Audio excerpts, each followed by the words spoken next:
taarifa kuu halisi na sahihi.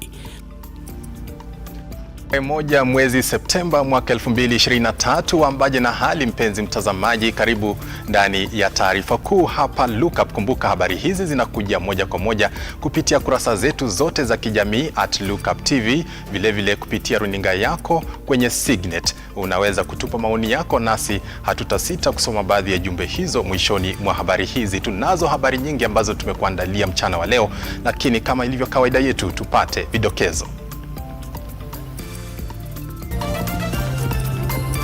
Hii ni taarifa kuu halisi na sahihi.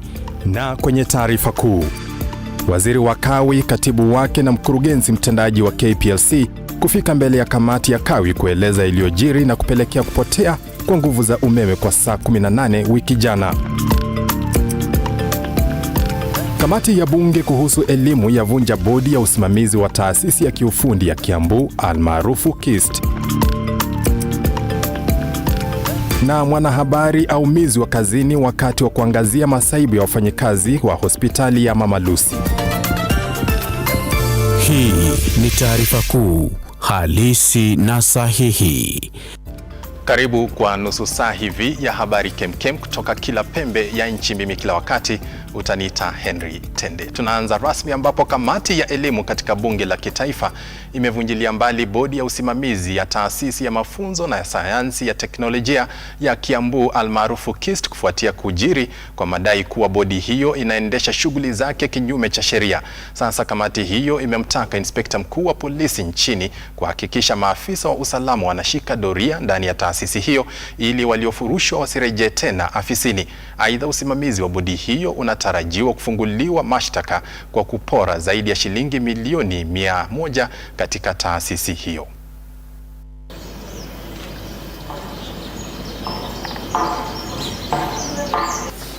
And we want to promise this institution in not many days from now, we are going to return all your land back to the institution. Back to the institution. The culprits who've been behind, up to and including taking loans in the name of the institution, 158 million will be brought to book.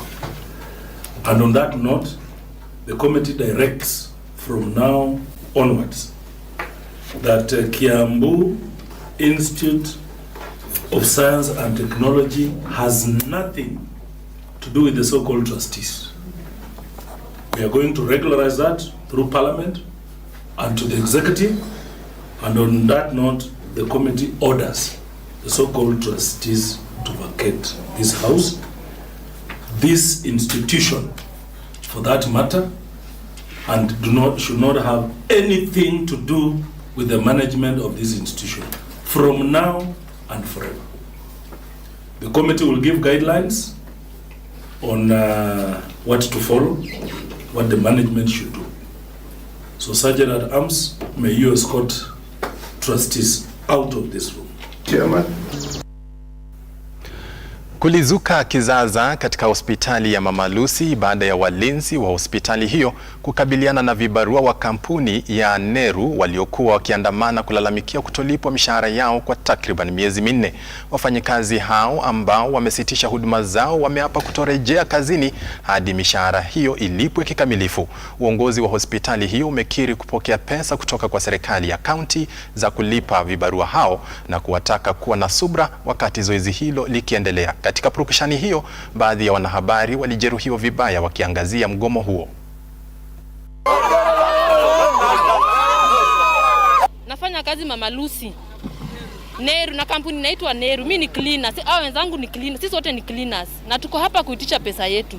Hatujalipo for the last 3 months. Na tukiitisha pesa tunaambiwa tu tungoje.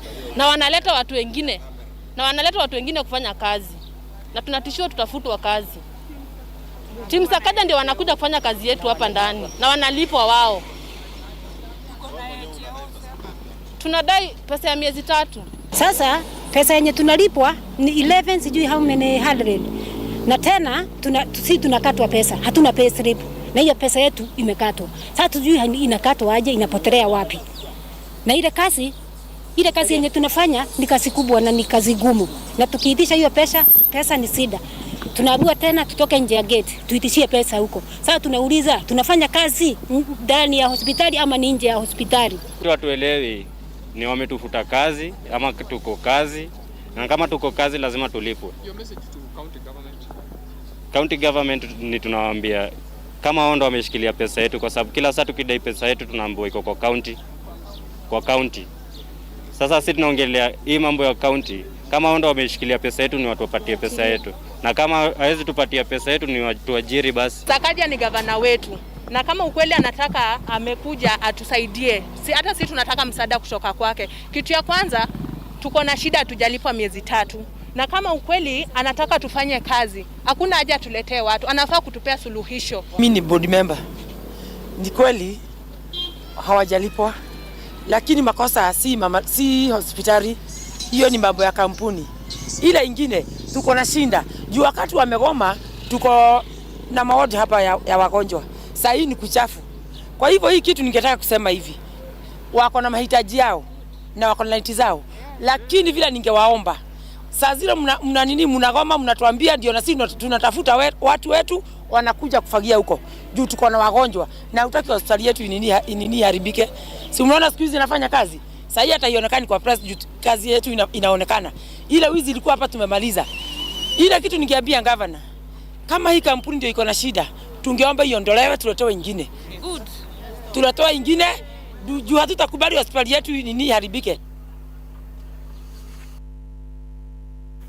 Naam, waziri wa Kawi na katibu wake kwa sasa wako mbele ya kamati ya bunge ya Kawi kueleza jinsi taifa lilikosa umeme kwa saa 18 wiki jana. Sasa tunavuka moja kwa moja hadi majengo ya bunge kupata taarifa hiyo mbashara. Looking at the logs, we've asked all the logs to be provided from the suspect areas. We're looking at comparing the events and when they happened to be able to zero into what triggered the first event that caused the shutdown. Chair, I'd like to analogize and bring down to a common man understanding why the system shut down. When there's an overload like in our houses, maybe some short circuit, the protection system that is built into the system triggers at the circuit breaker that feeds power at your house. The circuit breaker trips to basically secure the house because the challenge could be so big to burn the house to the effect that the house could get burnt. So there's nothing wrong with the system switching off, because if we switch off our system and last for a day, it is better to protect the system than possibly ban the system. And that is the essence of protection. The point is, for our big system, we have got locks, so that if it was an iron box which tripped the house, there should be data at the point of the iron box or at the point of the refrigerator or at the point of, if you are welding, to show that there was an overload at that load point. And therefore, the system then tripped.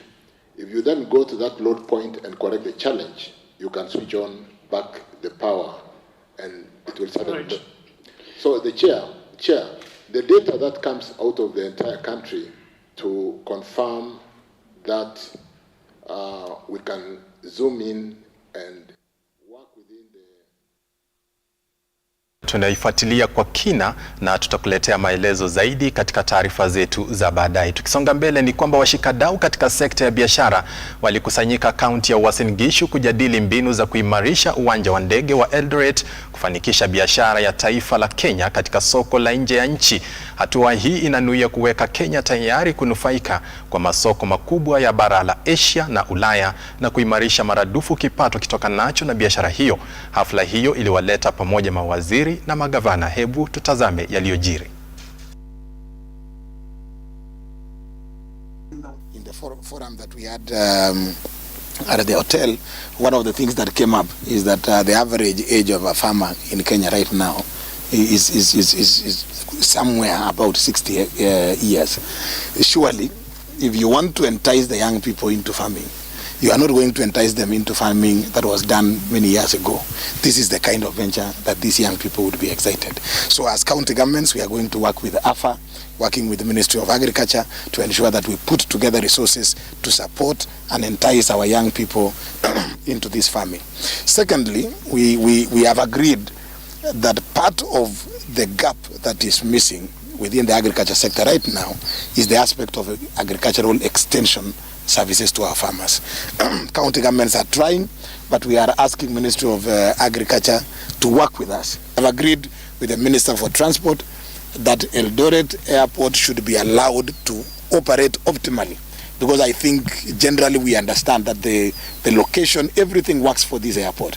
We are hoping one day here that we will be a model farm, and we'll be able to get outgrowers from all around and have small-scale farmers bring their produce to us, and then we give them a very, very good and competitive price as we take things from Eldoret International Airport. The first maiden cargo flight that I flagged on the 5th of June to Israel, and since that time we've not been able to supply enough to the Israeli market. That is why next week the management, or the director, the CEO HAFA and some of the directors in the various directorates will be going to Israel to see how else we can be able to get more access to that market, so that once we have a flight which we are not able to fill through avocado, then we are able to do a mix of other things. So my only plea to farmers is really to concentrate in producing more, because government is in full gear of ensuring that we open up more markets for our produce.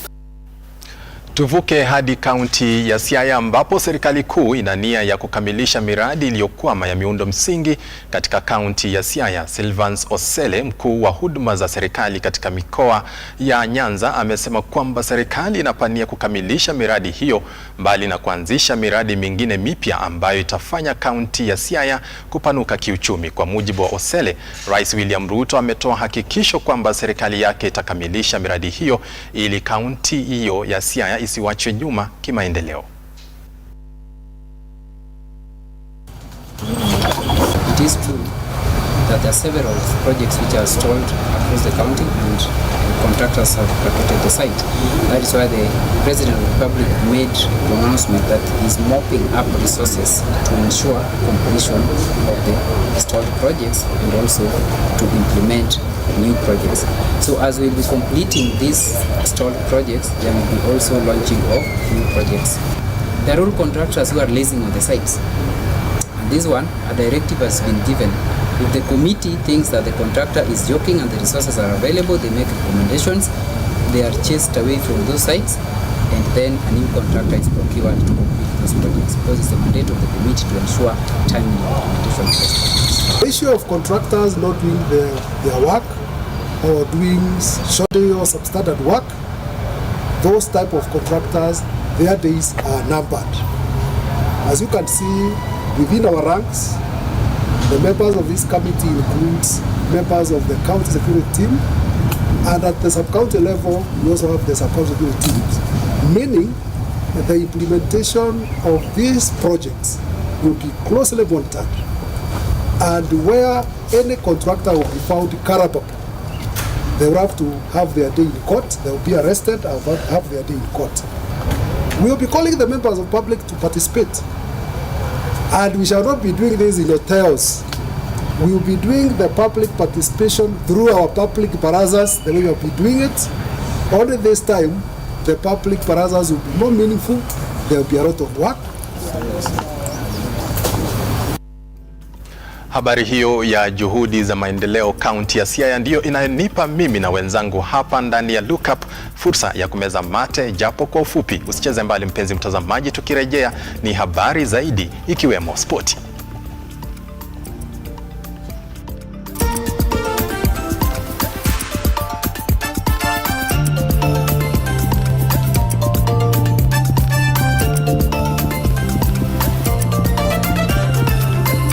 Hii ni taarifa kuu halisi na sahihi.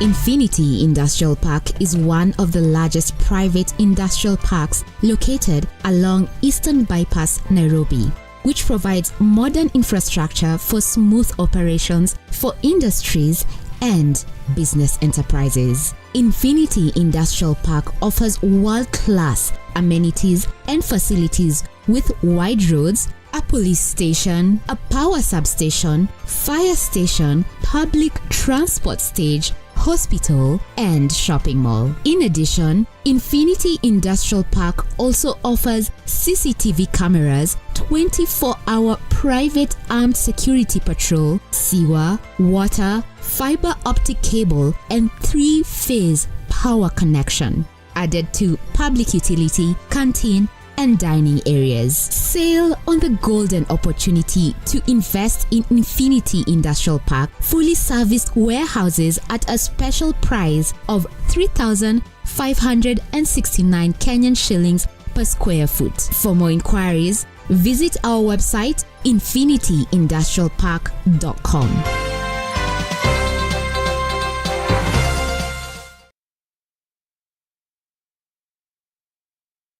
Realize your home ownership dream by investing in Brookvale Tuala, a magnificent prime residential property located in Ongata, Rongai.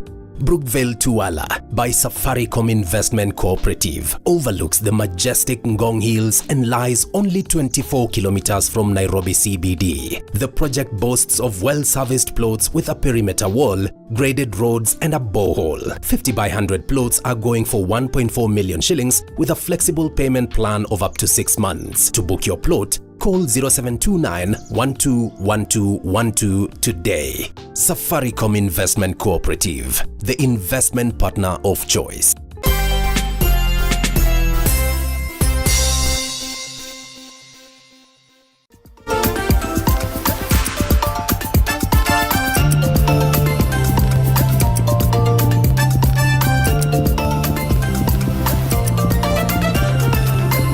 Hii ni taarifa kuu halisi na sahihi. Karibu tena kwa awamu ya pili ya habari zetu na asante sana kwa kuendelea kufuatilia taarifa zetu ndani ya Lookup. Tukisonga mbele ni kwamba vikundi 69 vya wakulima kaunti ya Kirinyaga vimepokea ufadhili kutoka kwa serikali ya kaunti hiyo kufanikisha na kuimarisha kilimo cha nyanya. Ufadhili huo utawawezesha wakulima kuongeza ekari za zao hilo mbali na kupokea mbegu bora zenye uwezo wa kustahimili magonjwa ya zao hilo.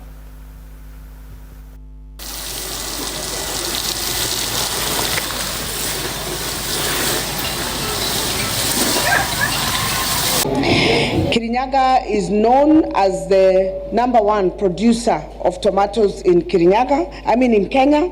We produce 63,000 tons of tomatoes every year, which fetch the farmers about 1.5 billion shillings. Through this Wezesha program, we have supported 69 farmers groups to upscale tomato production, and this is increasing the tonnage that is being produced in Kirinyaga. We have given 1.1 million seedlings and have been planted in an extra 122 acres of land, increasing the tonnage of tomatoes by 11,000 tons.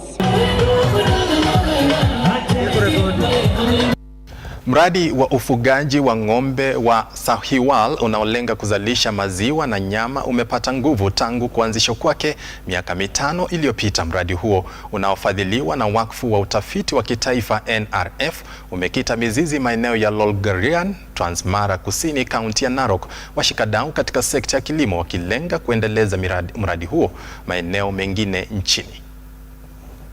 Tutafutie sisi maji ya ng'ombe.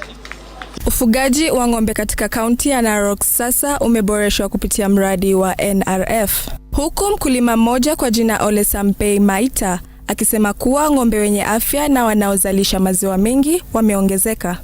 Akizungumza katika hafla ya kukabidhi mradi huo unaotekelezwa na shirika la utafiti na kilimo la mifugo la Kenya, Maita anaeleza kuwa jamii yake imekuwa ikikumbatia juhudi za kisasa za kilimo. Aidha, mwenyekiti wa NRF Profesa Rotema Michieka Ameonyesha wasiwasi wake kuhusu upatikanaji wa maji sawia na vyombo vya kuhifadhi maziwa na kuwalazimisha kuuza maziwa kwa bei ya chini. Unfortunately, the cows produce a lot of milk, but there are two major problems we have seen as National Research Fund, two major ones. Lack of adequate water, which is an impediment to the persons living here and the livestock therefore. Number two, lack of a cooler. Coolers in this country here have gone some other places, but this place is urgently in need of coolers for the milk that is produced. Kulingana na afisa mtendaji mkuu wa NRF, Professor Dickson Andara, mradi huo umetekelezwa katika jamii za Maa, huku Narok, Kajiado na ukanda wa kaskazini mashariki. We came to hand over to the community a research project by KALRO, more specifically our researcher here, Dr. Mbuku, the Sahayual breed of cattle, which are high yielding in terms of meat and milk. The projects we've had, the Sahayual breed of cattle, we are using this as a pilot, and through KALRO, we are going to extend to the northern eastern corridor, where I think we need such breeds which are resilient, high yielding. Faith Bonareri, Lookuptv.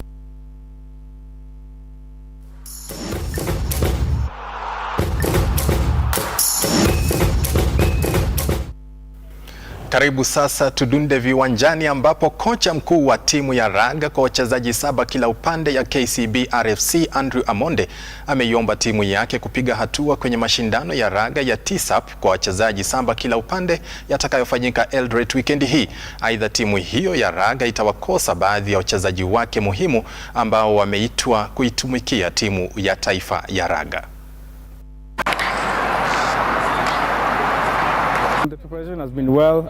We had a break from Christy Sevens, came up grinding, focused and really energized. The younger boys who you will see in the squad who are coming up, and they're really excited to don on the KCB rugby jersey, because it's been a jersey that each and every person, when gets the opportunity to don it, has to achieve his level best. So it's going to be an exciting outing for the boys in the TSAP.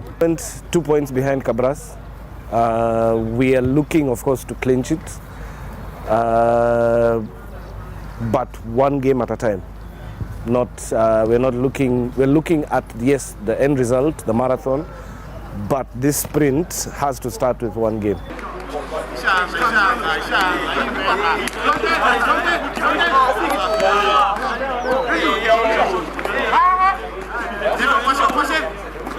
Naam, tuangazie yanayojiri viwanjani humu nchini ambapo ligi kuu ya Kenya FKFPL itakuwa inaingia raundi yake ya pili leo Ijumaa kuanzia saa 9 alasiri, huku mechi 5 zikiwa zimepangwa kuchezwa.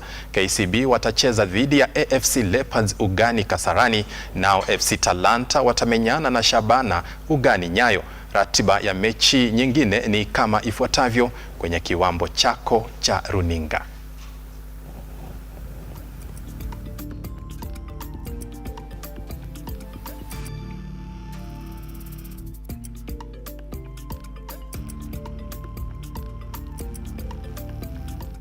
Na tuvuke mipaka ambapo shirikisho la mpira wa miguu la UEFA limetangaza draw ya mabingwa Ulaya awamu ya makundi, huku wawakilishi wa Uingereza ambao ni Manchester United, Arsenal, Newcastle na Manchester City wakiwa kundini A, B, F na G mtawalia. Ratiba ya makundi mengine ni kama ifuatavyo kwenye kiwambo cha runinga yako.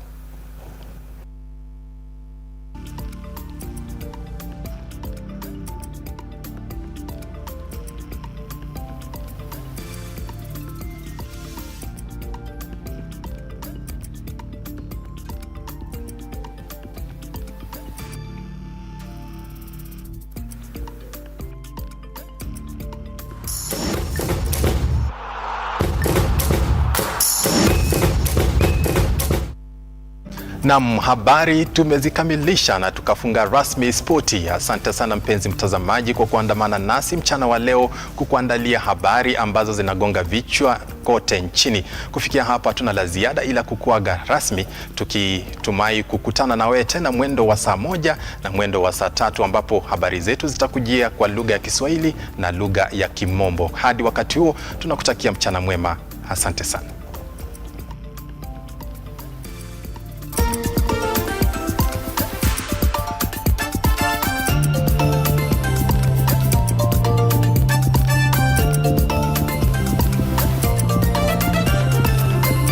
Hii ni taarifa kuu halisi na sahihi.